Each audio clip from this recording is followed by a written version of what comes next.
I've been doing really good with manifestations in conjunction with synchronicities. And I want to share with you.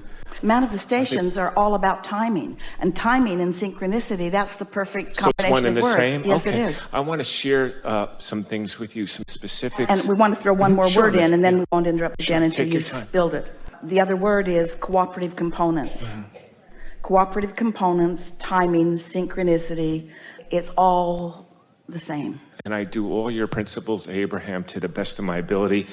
And I do the appreciation, like you say, instead of gratitude, the appreciation. And I do what's like an appreciation prayer every morning, and I goose it up, as you say, where I really get feeling behind it. And I'll just pick some random things, like how much I just love kangaroos in Australia. And then that day, I'll see pictures of kangaroos, like on cars. And like, I'll say how We much. have to tell you a kangaroo story. Speaking of synchronicity. Sure. So Esther is in Australia in a carload of people, and someone in the car says, so where's the kangaroos? And the driver of the car says, kangaroos don't just go hopping down the street, but then one did. Were you in Australia? Yeah, then one did. That's amazing. And like, for example, when you always said to cherish the miracles that are all abound.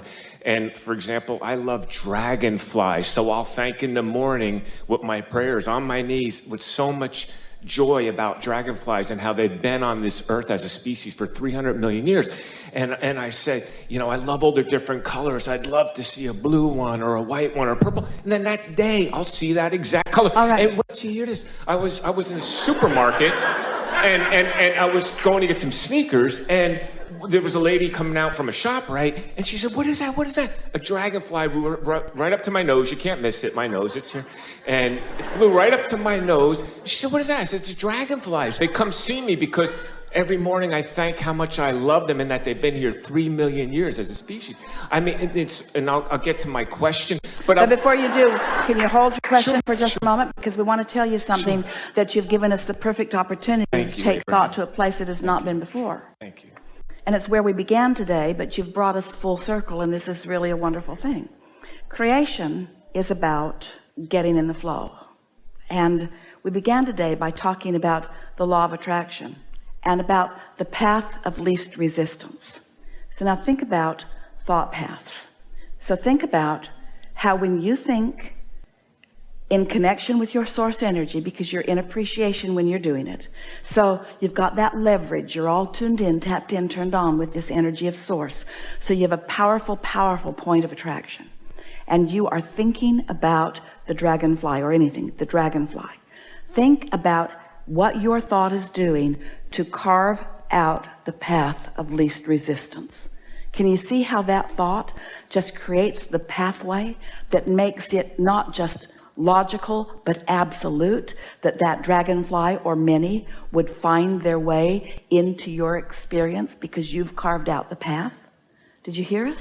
Esther carved out a path to her wonderful driver putting the wrong fuel in the van.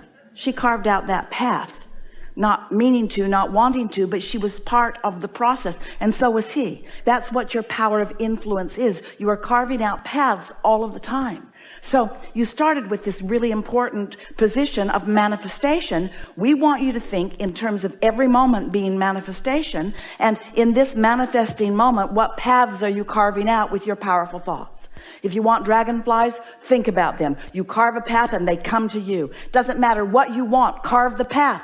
But when you carve the path of its absence, when you carve the path of its blockage, when you carve the path of it not coming, you've carved that path too. You get what you think about. You are path carvers. Stay there for a moment and feel that. Feel the importance of that. You create your own reality, and this is how.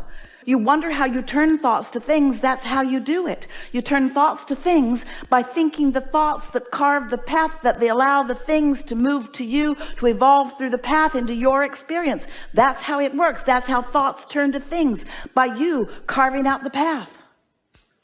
So if you want to know why the things are in your experience, you carved a path. If you want to know why people behave to you the way they do, you carved a path.